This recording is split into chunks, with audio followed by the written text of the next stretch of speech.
Hi, Old Navy. So you're listening to the first ever episode of ONboard, your inside scoop about hot topics in leadership through its very own ... people. So what better way to kick things off than to sit down with the country leader of Canada, Corinne Suarez. So thank you so much for participating today, Corinne.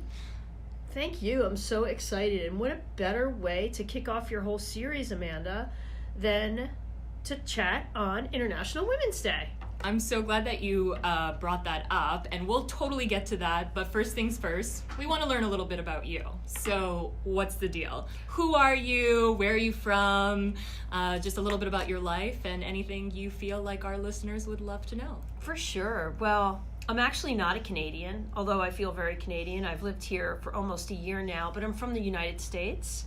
Just a pause, want to let you know, totally an honorary one. Oh, there you go. Wow, I'm honored. So I think first and foremost, I can't even continue without talking about my kids. And I say kids, but they're grown adults. So I am the mom of two really great, successful kids. My daughter, Madison, was my firstborn, and she's actually in the restaurant business. She works for Brinker in communications, where she has a really big role. And my son Cameron's in retail, and he works for Nike, and he's quite a leader himself. So really proud of my kids. You're missing a third one. Oh, I forgot Bunny Buns. Yes, your fur baby. Yes, I'm the mom of Bunny Buns. That's her full name. I call her Bunny, and she's an adorable French bulldog. She goes everywhere I go, and she is actually the newest light of my life. I consider her my third child.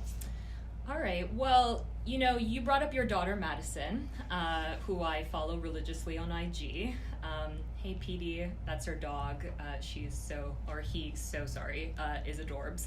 So as a mom, I'm sure you give both your kids advice, but I'm curious about the advice you specifically given your daughter as she navigates her career in corporate communications. Yeah, I think it's a great question, and I think it's something we need to be conscious of, and how we raise really strong, independent women, right? And especially, again, giving it a nod to International Women's Day. I think the biggest thing I've really tried to influence Madison regarding her leadership is having a voice and really a sense of command and owning the room. Ooh, I just got goosebumps. Oh. So I think sometimes as women, we take a back seat and we let the guys lead.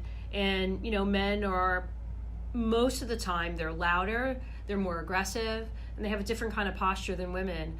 And I've really taught her that her voice is just as important, and sometimes she might need to speak up, and she might need to have a bit stronger point of view than she normally would, but she needs to be heard. Yeah, I think, that's a great piece of advice, and I think it's something that you've shared even with us here to the team about, how you truly show up and put something on the table. And I think that goes, for every leader, not just women, but I think you're right. I can say for myself, I've struggled to put my opinion or idea first on the table, because I'm always willing to kind of let people go before me. For sure.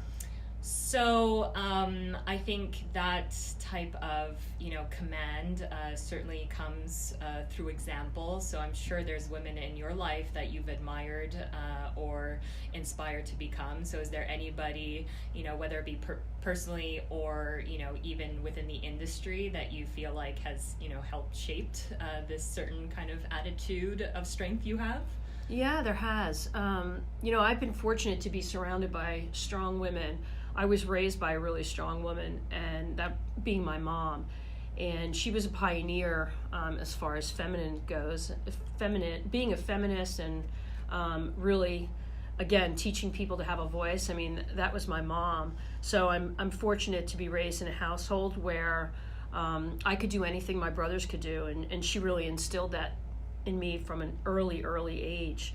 I grew up in a time where there were huge gender gaps, and being a woman, you weren't equal. I'm so fortunate to work for Gap Inc. right now, and to be in a company that has equal pay for men and women, and they wouldn't stand for inequality. So that feels that feels really great. Don't you love that our story, sorry to cut you off, but I mean, Dawn and Dorish, day one, equal partners, equal vision. Like, it's not just our roots, it's our DNA. Oh, totally. They stepped out in a time where nobody did, and it's not like Doris wore the pants or Dawn did. I think they were total equal partners, and I love that. But getting back to some people that inspired me, you know, growing up, again, it wasn't, women weren't always treated like equals. And, you know, I can remember a time where my mom didn't have her own credit card, and she had to get a credit card with my dad's name on it. And that would be ridiculous to even think of that right now. So it's exciting how far we've moved, and even in my era. But you know, Billie Jean King was a huge role model for me. I remember when she played Bobby Riggs in the infamous tennis match, and I was very young, and I can remember my parents saying, okay, you can stay up and watch this, and we all crowded around the TV, and I thought, wow, she's pretty incredible.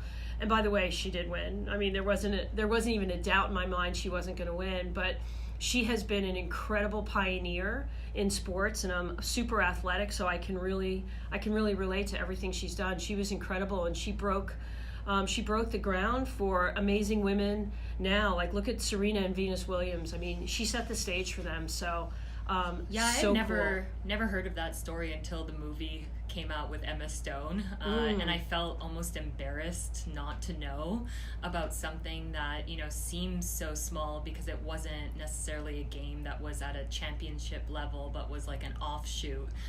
But yeah, I think it totally had a ripple effect about, you know, how people you know, moved the needle forward, especially in terms of equality.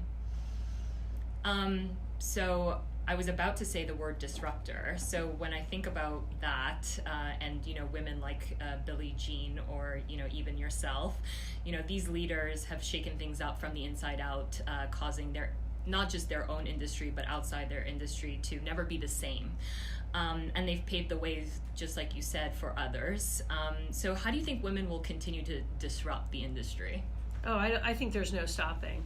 I mean, I just think about, again, I am from the U.S., so I keep close to the politics, but I think of all the women that are now senators that it's incredible the way they've advanced. So it's just, I don't think there's any stopping, and I don't think it's because of the Me Too movement. I think women have realized that they have a voice, they are smart, and they will continue to succeed. So yeah, no, I think we all have that kind of responsibility, or at least we should be thinking about what responsibility we have, you know, socially, professionally, or, you know, every you know, avenue we traverse in our lives. So do you feel or, you know, think about that sometimes, and about how you show up as a leader given your role? I do think of the responsibility I have. A lot of women on my team. I have, you know, men on my team. I want to make sure everybody's created equal, and I feel like it is my responsibility to pave that way. I also look to mentors in my life, and I've got some mentors that I tap into to make sure that I'm on the right path and I'm looking at the right things. And again, you know, I work for Gap Inc. It's an amazing brand. I'm in the Old Navy, Old Navy division, and I happen to have a great leader right here. You know, Sonia Singhal is pretty incredible, and, you know, with everything that's happening that's so exciting at Gap Inc. right now, Sonia is going to continue to pave the way as a strong female CEO leader, and it's really inspiring. To have her featured on that Forbes 500 list is, you know, it really will cause a ripple, and I don't think we should underestimate, you know, the power in that almost detail. Oh, for sure. So I only have two last questions for you.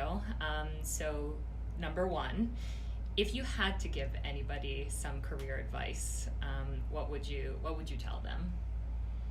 I would say trust your gut. You know, your intuition, you know, tap your third eye. It usually turns out right.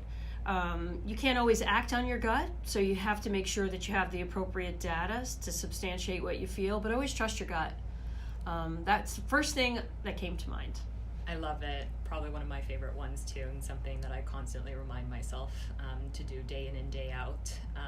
All right, final question. You got it. You're ready? I'm ready. Because it's really serious. Okay. Okay. So, what outfit could you conquer the world in? Oh my gosh, I love that question. Is that your signature question? That's my signature question. That's your James Lipton go-to. Oh, you're good. I love it. Caught the reference. I love it.